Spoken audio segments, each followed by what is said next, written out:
जैसा कि हम जानते हैं कराची जो है पाकिस्तान का सबसे बड़ा शहर है और सबसे बड़ा शहर होने की वजह से यहाँ पे आपको हर किस्म की प्रॉपर्टीज़ देखने को मिलेंगी और यहाँ पे एक बड़ा तबका मौजूद है जो कि प्रॉपर्टी की ख़रीद फ़रोख्त में एक वाज़ेह दिलचस्पी रखता है। लेकिन इसके बावजूद भी एक ऐसा तबका भी है जो किराए के प्रॉपर्टीज़ में शिफ्ट होने पर उसकी हैसियत इतनी है कि वो उसी पे ही शिफ्ट हो सकता है।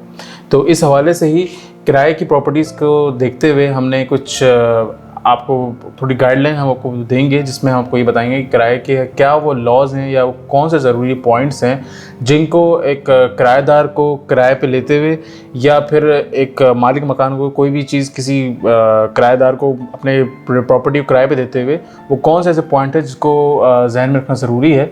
तो उसके हवाले से हम आपको एक पूरी मुकम्मल गाइडलाइन देंगे।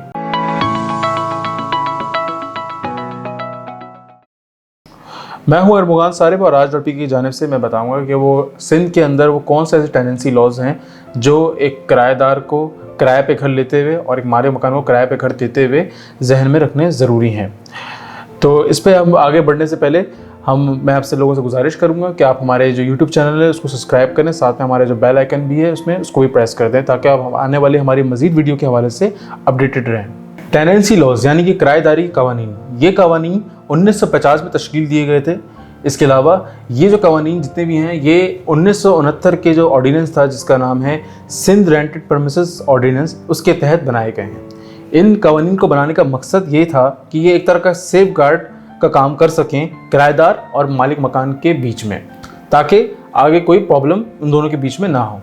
ठीक, इस हवाले से जो मज़ीद चीज़ें हैं वो आपको मैं इस वीडियो में और बता रहा हूँ, जिसमें जैसे कि कुछ पॉइंट्स हैं इसको आप अपने साथ आप इसको ज़हन नशीं कर लें।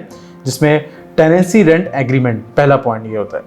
ये जो होता है ये एक तरह का एक एग्रीमेंट होता है, ठीक है, जो कि किराएदार और मालिक मकान के दरमियान साइन होता है और इसमें दोनों के दस्तखत होना ज़रूरी हैं। साथ ही ये है कि इस एग्रीमेंट को उस इलाके के अथोराइज ऑफिशल, जिसमें आपकी प्रॉपर्टी एक जो ऑफिशल जैसे कि होते हैं जो 18 डेट के ऑफिसर्स वगैरह होते हैं या जो भी उस अथोराइज जगह के जो ऑफिशल्स होते हैं उससे इसको अटेस्ट करवाना। इसके अलावा आप सिविल जज या फिर फर्स्ट क्लास मजिस्ट्रेट है उससे भी इसको अटेस्ट करवा सकते हैं।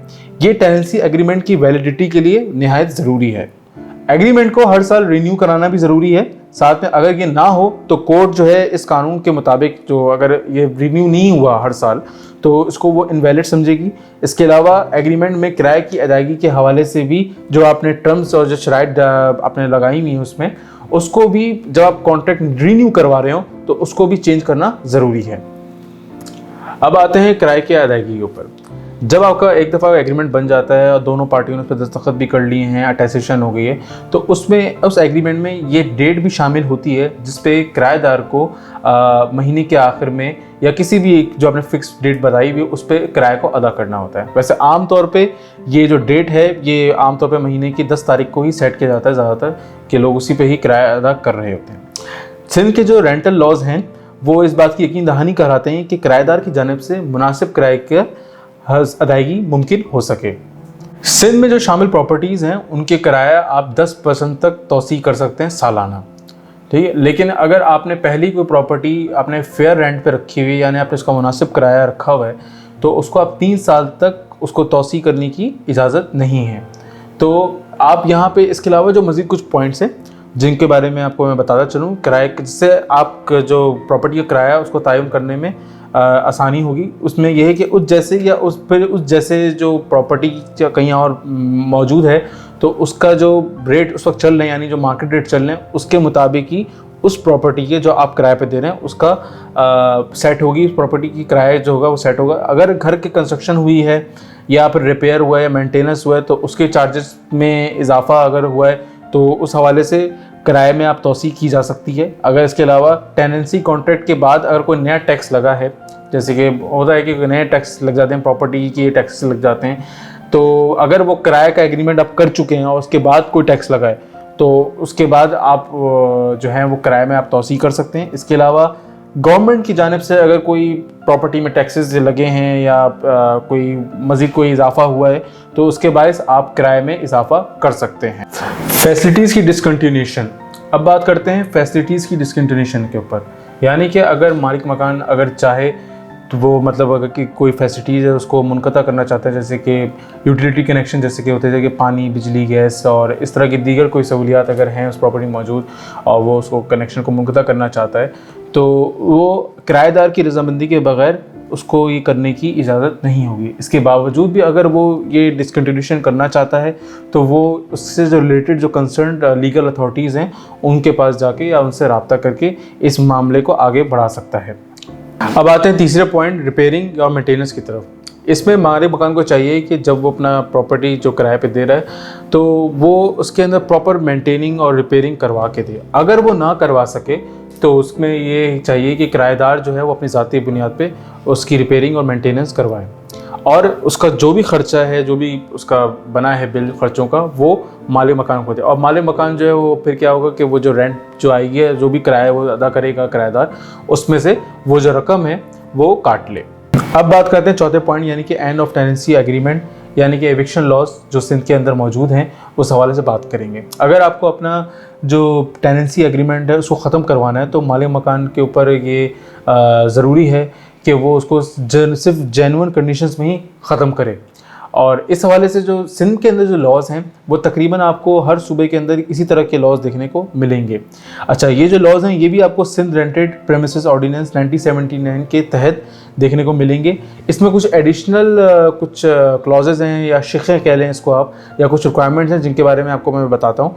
उसमें यह है कि पहले ये कि मकान मालिक ने जो प्रॉपर्टी अगर किसी और के नाम कर दी है या किसी को बेच दी है तो उस सूरत में जो आपका टेनेंसी एग्रीमेंट है वो ख़त्म हो जाता है। इसके अलावा किराएदार की मौजूदगी में या जब किराएदार रह रहा था उस प्रॉपर्टी जो रेंटेड प्रॉपर्टीज में रह रहा था, अगर उसकी मौजूदगी में रहते हुए कोई नुकसान हुआ है उस प्रॉपर्टी को और उस प्रॉपर्टी की इस नुकसान होने की वजह से उसकी जो रियल एस्टेट वैल्यू है वो को कोई फ़र्क पड़ा है या मुतासिर हुई है, तो उस सूरत में भी इसकी जो टेनेंसी एग्रीमेंट है वो ख़त्म हो जाती है। साथ साथ अगर मकान को अगर रीइनोवेशन या फिर कंस्ट्रक्शन की रिकंस्ट्रक्शन करने की दोबारा ज़रूरत पड़े, जो कंस्ट्रक्शन लॉज डेवलपमेंट अथॉरिटीज़ के मुताबिक हैं या उनमें कोई चेंजेस हुई हैं, तो इस हवाले से भी टेनेंसी जो एग्रीमेंट है वो ख़त्म हो जाता है। लेकिन ये टेम्प्रेरी होता है। इसमें यह है कि किराएदार जो है वो दोबारा जो है वो लीगल अथॉरिटीज़ के साथ गाइडेंस के बाद, लीगल अथॉरिटीज़ की गाइडेंस के बाद दोबारा रहने के लिए परमिट मांग सकता है। इसके बाद ये है कि अगर मकान मालिक या इस प्रॉपर्टी के हकीकी वारिस को इसको अपने हिसाब से यूज़ करना चाहते हैं, इस प्रॉपर्टी को जो रेंटेड प्रॉपर्टी है, तो वो उसके हवाले से उनको चाहिए कि वो कंसर्न अथॉरिटीज़ से रब्ता करें और उसके बाद वो इसको इस्तेमाल में ले सकते हैं इस प्रॉपर्टी को। इसके बाद हमारा जो आखिरी पॉइंट है वो ये है कि अगर मकान मालिक वो बुज़ुर्ग है यानी 60 साल से उसकी ज़ायद उम्र है, बेवा है या फिर नाबालिग है, यतीम है, तो उस सूरत में उनको जो है किसी कंसर्न अथॉरिटी के पास जाने की ज़रूरत नहीं है। एविक्शन के हवाले से वो डायरेक्ट भी कर सकते हैं। उम्मीद है आपको आज की वीडियो से काफ़ी रहनुमाई मिली होगी। अगर आप हमारे प्रॉपर्टी ट्रांसफ़र के हवाले से जानना चाहते हैं तो उसके हवाले से हमने एक पूरी वीडियो बनाई हुई, आपको यहाँ पे ऊपर आई कार्ड में नज़र आ रही होगी। इसके अलावा आप हमारे बारे में जो प्रोजेक्ट्स हमारे आने वाले हैं और अगर कोई नया पाकिस्तान हाउस स्कीम के हवाले से या किसी भी रियल एस्टेट सर्विस के हवाले से मज़ीद जानना चाहते हैं तो आप हमारे दिए गए नंबरों पर भी रब्ता कर सकते हैं। इसके अलावा आप हमारे जो सोशल मीडिया पेजेस हैं उनको भी आप फॉलो कर सकते हैं, जिसमें लिंक्डइन, इंस्टाग्राम और फेसबुक शामिल हैं। इसके अलावा हमारे यूट्यूब चैनल को भी सब्सक्राइब करें, साथ में बेल आइकन को ज़रूर प्रेस करें ताकि आप आने वाली हमारी मज़ीद वीडियो के हवाले से अपडेटेड रहें। Taraj.pk, जहाँ ज़मीन वहाँ हम।